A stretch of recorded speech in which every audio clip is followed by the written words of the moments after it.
Yo, what is going on YouTube? It is your boy GZTV back with another video. And in this video, we are talking about the 2014 American found footage supernatural horror film, which serves as the feature film directorial debut of Adam Robitel, who co-wrote the screenplay and edited the film with Gavin Heffernan. We have the taking of Deborah Logan, another. They made the producers from X-Men and Trick or Treat. I didn't even realize that. That's pretty dope actually. So. Yeah, this is a movie on the Scratch It poster that I was trying to get to, and here we are. We only have a couple movies left on that, by the way, so pretty soon we're going to have to come up with some different content. After basketball season is over, I think we'll just watch You for like 4 days out of the week and then leave the weekend for other stuff, unless NCAA has a bunch of modes that are fun. But we're just going to kind of quickly get into it. This isn't going to be a long video because this is a pretty simple premise and a pretty simple movie. So let's just get going. So the plot follows Mia Bedina, Gavin, and Luis, who are a team of students who want to create a documentary about Deborah Logan, an elderly woman with Alzheimer's disease living with her daughter Sarah. And I guess they're like in the medical field or something, and they want to study someone with Alzheimer's to see, their mannerisms, how they got the disease, how what an emotional toll it's taking on them. These type of things. So, as the film crew records her daily life, Deborah starts to exhibit increasingly bizarre actions that her personal physician states are normal for someone with an aggressive form of Alzheimer's. She doesn't just have a normal form of Alzheimer's, it's getting pretty extreme, and she's starting to kind of get in the middle of the disease. So, yeah, things are getting worse and worse for her. So, however, cameraman Luis begins to notice that her actions defy normal explanations and expresses concern that something supernatural is occurring. Like, this is not supposed to happen. You're not supposed to just be able to teleport onto a counter, onto the stove. It's just not supposed to happen. She's continuing to defy physics.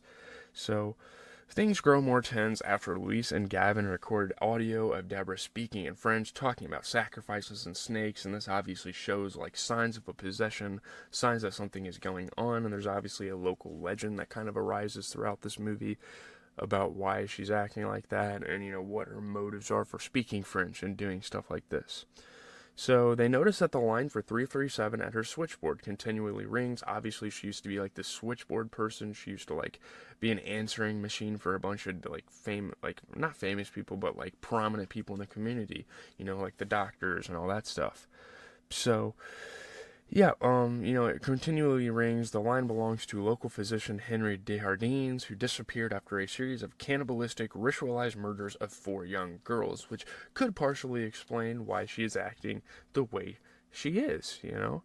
So Deborah's behavior becomes so extreme that she is hospitalized for her own safety, because, she's trying to hurt herself. She's trying to do all sorts of extreme things to herself. Dismayed, Gavin quits the film. I would fucking too. Finally, a smart horror movie decision here. So, the others discovered that Desjardins was supposedly trying to recreate an ancient Monacan ritual that would make him immortal, but required the deaths of 5 girls that recently had their first period, which is fucking disgusting. But, rituals will be rituals, religions will be religions. Usually shit like that is pretty fucking gross. So, they wonder whether Deborah is possessed by Desjardins, who is reportedly dead or missing. We're not really sure what happened to him. The community is still trying to find what happened to this guy. So Sarah, Mia, and Luis discovered that Deborah had unsuccessfully tried to abduct Cara Minetti, a young cancer patient, to make her the 5th victim. And she's obviously at that age where I guess she'll be having her first period. I don't fucking know. It's very strange and very fucking creepy. But at the hospital, Harris Shreddle, Deborah's friend, visits her and he begs him to kill her. And this is the guy, throughout the film that's trying, get this film crew to get the fuck away from her. She needs her space. She's trying to deal with this disease. It's very disorienting, very traumatizing, distressing, dehumanizing, whatever you want to call it. She begs him to kill her. He tries to comply but is knocked out by the entity possessing her. The normal part of her comes out in spurts. But obviously, the possessed version of her takes over when things get extreme for her. So, Sarah learns from Harris that years ago, Deborah found out that Desjardins planned to use Sarah as his fifth victim. So it had prompted her to murder the doctor before he could accomplish his plan, and she buried his body in the yard. Obviously, being a mother and trying to protect her kid, which is really good on her part. It's obviously a really good motive from her.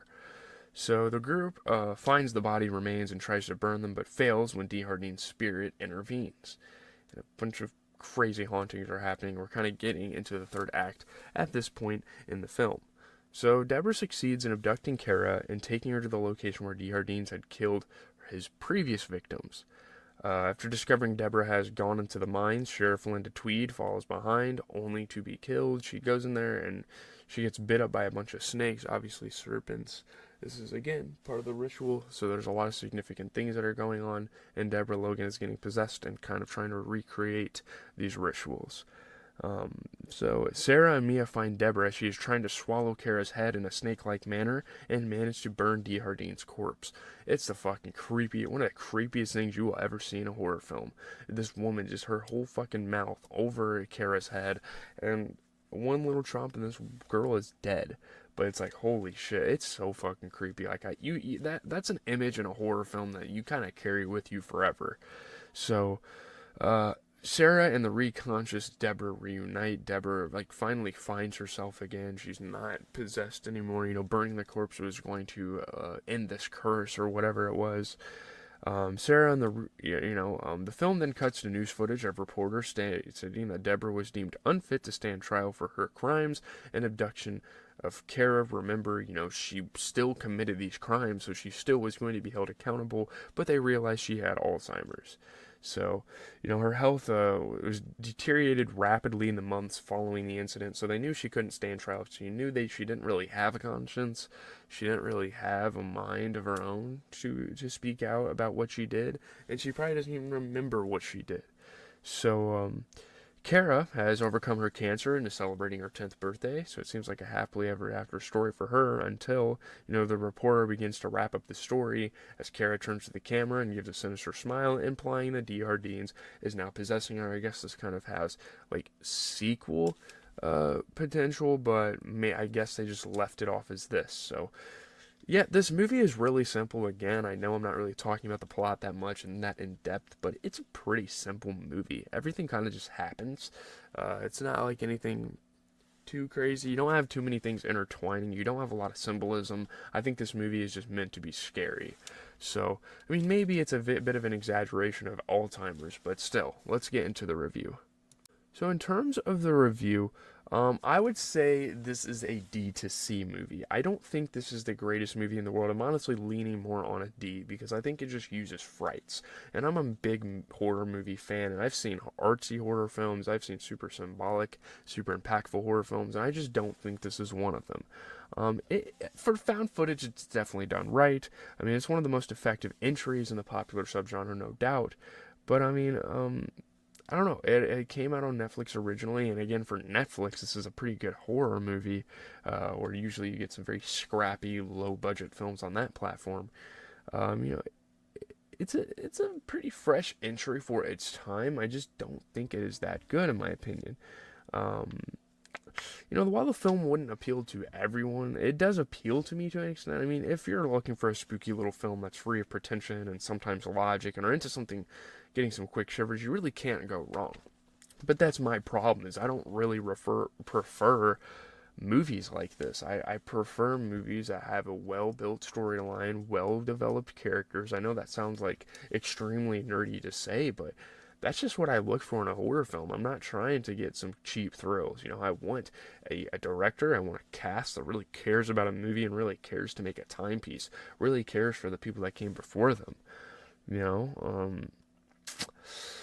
It was unduly derivative of other similarly themed works to be truly effective in that, other than a specific scene near the end, the film brings nothing new to the table. The snakehead scene is obviously super iconic, and it's enough to, have an iconicness to this film.